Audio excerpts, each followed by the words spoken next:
Hai, ayo memasak krepioka daun bawang. Siapkan bahannya ya.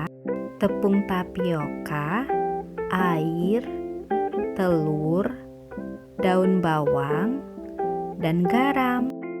Siapkan mangkuk dan tambahkan 3 sendok tepung tapioka.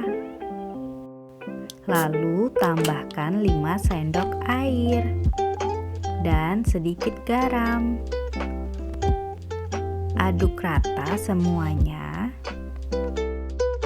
Jangan sampai ada yang menggumpal. Lalu pecahkan 1 butir telur.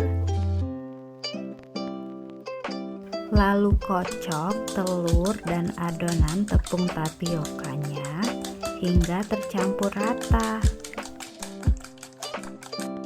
Setelah itu, tambahkan daun bawang.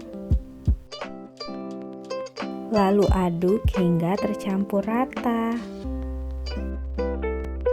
Panaskan wajan dan tambahkan margarin atau mentega.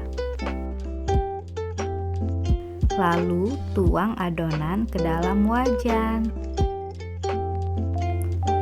Ratakan daun bawangnya. Masak dengan api sedang hingga keemasan di kedua sisinya.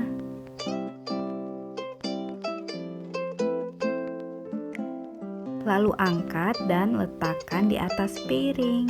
Tambahkan saus, krepioka daun bawang siap dinikmati. Selamat mencoba!